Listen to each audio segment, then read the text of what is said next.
Olá, quinto ano, tudo bom com vocês? Vamos dar continuidade às nossas aulinhas de história, tá? Agora nós vamos fazer então a correção do que eu passei na aula anterior. Então, vamos lá, pessoal, página 20, para praticar. Agora é com você. Número 1, numere em ordem cronológica os acontecimentos abaixo. Vai ficar 2, 3 e 1. Provável ocupação da região amazônica, primeiro. Criação de sambaquis no litoral brasileiro. Depois, início da agricultura entre os povos pré-históricos do Brasil. 2. Qual é a importância do Parque Nacional Serra da Capivara no Piauí, que o tornou um patrimônio da humanidade pela Unesco? Bom, seria um dos maiores acervos, né, sobre a ocupação da América. E ele é importante, né, uma importante fonte de pesquisas, né, pesquisas relacionadas à nossa história, tá bom? 3. Encontre no diagrama 4 tipos de fontes históricas estudadas neste módulo. Então, nós vamos encontrar aqui, ó, sambaquis, observem onde ele está, né? Terceiro na horizontal, segundo na vertical e terceiro na horizontal até 3, 4, 5, 6, 7, 8, 9, 10, 11, até o 11º. Depois nós temos aqui fósseis, né, que está no antepenúltimo da vertical. Depois nós temos aqui 1, 2, 3, 4. Quinto na horizontal, pinturas rupestres, tá bom? Depois o penúltimo lá embaixo, objetos de cerâmica. 4. Preencha a cruzadinha a seguir. Então vai ficar desta maneira, pessoal. Deixa eu diminuir aqui, ó. Então, letra E. Vamos para a letra A. Mandioca, tá? Letra B, luzia. Letra C, sambaqui. Letra D, marajoara. Letra E. Letra E. Peraí, fica mais fácil diminuir. Lagoa Santa. Lagoa Santa, isso que eu tô vendo, não tava lembrando o que era.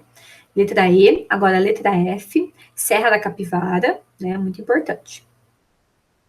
Tá bom? Então, terminou na F. Continuando, pessoal, 5. Leia o texto a seguir e preencha as lacunas. Depois responda ao que se pede. No sudeste do estado do Piauí, bem no coração da Caatinga, está um dos mais interessantes parques brasileiros, o Parque Nacional Serra da Capivara. Sua paisagem é única, repleta de cânions, né, paredões de pedra e formações rochosas incríveis. Elas são cobertas por diferentes tipos de vegetação, desde os típicos campos de arbustos secos e espinhentos até uma mata alta e úmida que cresce nos vales, chamadas de bosqueiros. A região a região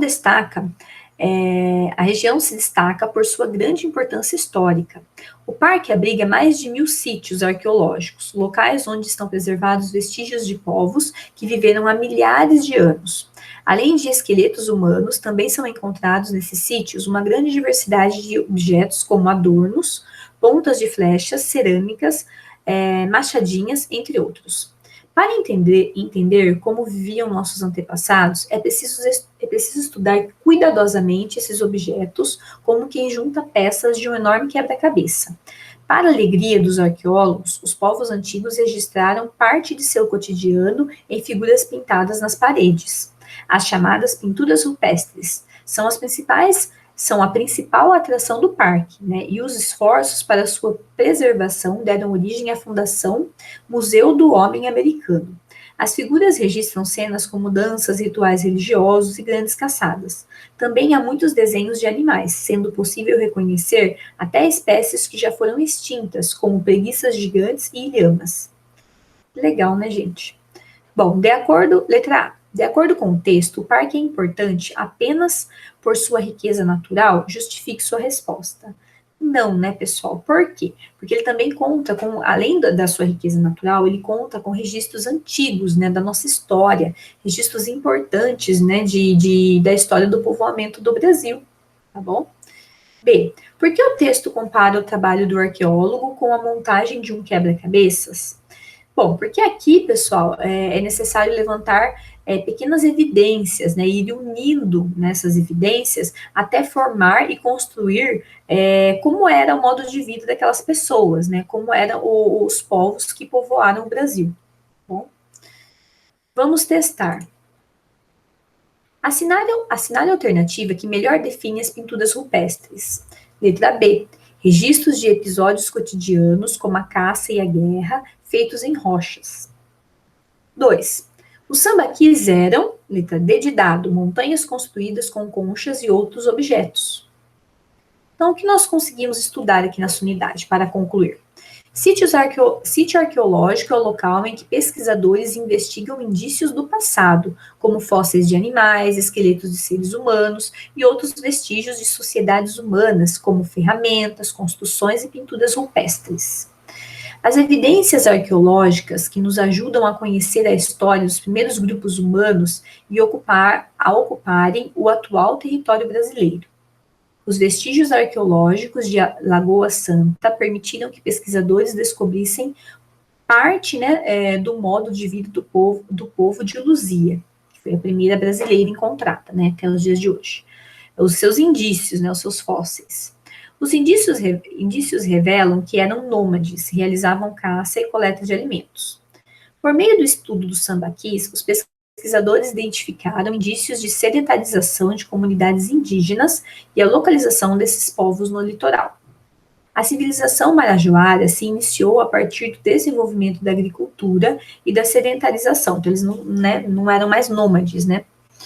A diversidade cultural das sociedades que se formaram no Brasil há milhares de anos. Então, pessoal, nós aprendemos tudo isso, aprendemos sobre a história do Brasil, que é muito importante, é necessário que a gente saiba como ocorreu a nossa história, né? Então, como foram os primeiros povos, né? Como eles viviam, né? Como eles eram, como eles viviam, o que eles têm para nos trazer de riquezas, aí, de conhecimento, de cultura, tá bom? Agora, módulo 13. As comunidades indígenas brasileiras. Só vou confirmar se está tudo ok aqui na gravação. Tudo ok. Então, vamos lá, pessoal. Deixa eu só habilitar aqui para eu poder grifar caso necessário. Vamos lá. Nós temos, então, a figura, né, de uma comunidade indígena, né, a foto de uma comunidade indígena. Você conhece tradições e costumes das comunidades indígenas? Quais? Então, vocês conhecem ou não? O que eles fazem? Eles costumam fazer uma dança típica, usar alguns adereços específicos, né? Pintar o corpo, né? Tem rituais referentes à natureza, né? E tudo mais, né? Então, tem vários fatores aí, vários fatores culturais, né? Que os indígenas nos trazem.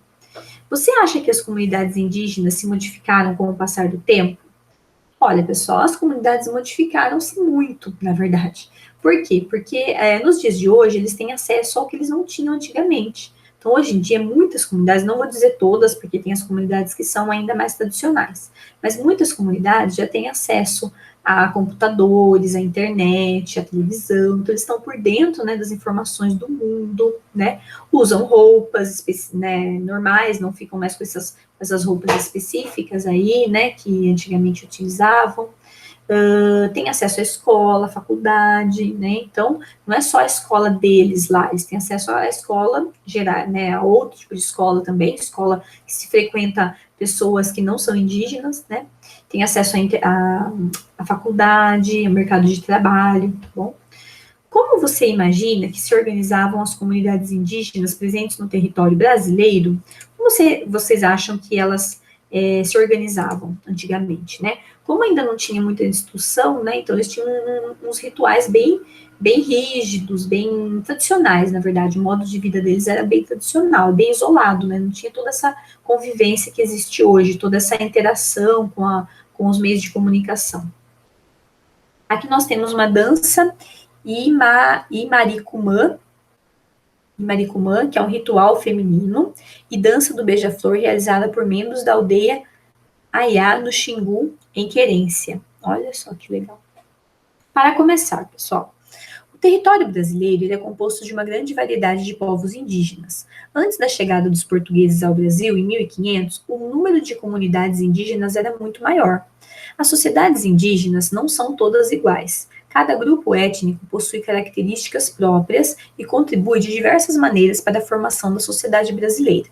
Geralmente, quando falamos ou pensamos nas populações indígenas, costumamos imaginar pessoas muito distantes da nossa realidade. No entanto, os indígenas fazem parte da história do nosso país e da formação da nossa identidade cultural. A organização das sociedades indígenas foi alterada com o passar dos anos e hoje muitos grupos indígenas vivem em áreas rurais ou grandes e pequenas cidades, né, cidades maiores ou menores. Olha, eu vou grifar algumas partes. Opa! Ó, comecinho. Vou grifar esses três, tá, pessoal? Qualquer coisa vocês podem fazer uma chavinha e tudo mais do lado.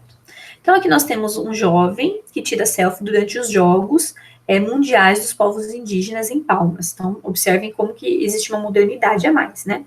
Depois nós temos um jovem utilizando um notebook na escola, na aldeia Ayam, no Parque Indígena do Xingu. Então, também outro avanço tecnológico para a época, né? Analise a imagem com os colegas e juntos respondam por que as populações indígenas são importantes para a sociedade brasileira, pessoal. Olha, pessoal, as populações indígenas, elas fazem parte na formação do Brasil, né, da cultura brasileira, né, são nossos ancestrais, na verdade, né. Seus conhecimentos e costumes, eles fazem parte do cotidiano, né, da população. E muitas comunidades indígenas ajudam a preservar o meio ambiente, os recursos naturais, né, então são muito importantes, claro. O que é possível afirmar sobre as populações indígenas do presente com base na análise das imagens?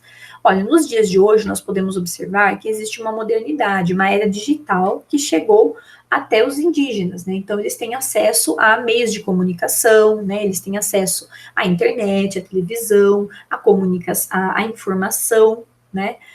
Acesso à faculdade, né, ao mercado de trabalho. Então, eles não se limitam apenas a ficar na aldeia isolados, né? Não, eles têm todo um acesso digital aí, né? Um direito de ir e vir em qualquer lugar, lógico, né? Mas também relacionado às faculdades, às escolas, aos cursos técnicos, ao mercado de trabalho. Inclusive, eles têm até benefícios, né? A cota, né, de indígena, que hoje em dia existe, para ocorrer uma inclusão dos índios, né? Dos indígenas, de maneira geral, na sociedade mesmo, tá bom? Para aprender, as populações indígenas. O território que hoje chamamos de Brasil foi ocupado ao longo de muitos séculos por populações nativas, que mais tarde foram chamadas de indígenas. Esses grupos indígenas apresentaram grande variedade étnica, linguística e cultural. Quando os europeus começaram a explorar o território americano, a partir de 1500, eles estabeleceram contato com alguns dos povos que viviam na região. Para os portugueses, existiam dois grandes grupos de povos indígenas: os Tupi, que viviam principalmente no litoral brasileiro, e os Tapuiá, que habitavam no interior do território. Para realizar essa divisão, os portugueses se basearam nos costumes e nas línguas dos povos que encontraram. Muitos daqueles que viviam no litoral falavam línguas que eram bastante semelhantes entre si.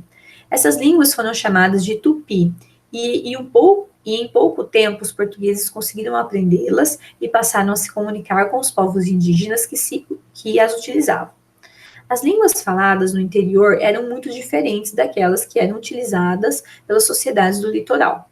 Por isso, os povos indígenas que as utilizavam foram chamados de tapuiá, que em tupi significa povos de língua travada. Povos de língua travada. Os europeus não dominaram facilmente essas línguas e tiveram mais dificuldades para estabelecer contato com essas comunidades. Posteriormente, sobretudo a partir do século XIX, os pesquisadores começaram a perceber que não existia uma única língua tapuiá, mas que os diversos povos indígenas do interior falavam línguas diversas. Então, pessoal, vamos grifar os dois primeiros parágrafos, né, que fala sobre população nativa do Brasil, ou seja, os índios foram os primeiros a povoar o Brasil, né, porque eles já existiam na época dos europeus, na época dos portugueses. né? Só que, infelizmente, eles acabaram sendo dominados pelos europeus, né? Então, foram os próprios recursos naturais, né, do Brasil foram dominados, né? Então, infelizmente, isso tudo aconteceu. Mas eles são muito importantes porque eles contam a história do país, né, do Brasil. Bom, e fora a cultura, a proteção com relação ao meio ambiente, aos recursos naturais, tá? Tudo muito importante. Bom, pessoal, eu vou parar aqui por enquanto, tá? E depois na próxima aula nós daremos continuidade. Qualquer dúvida estaria à disposição. Um grande beijo, pessoal.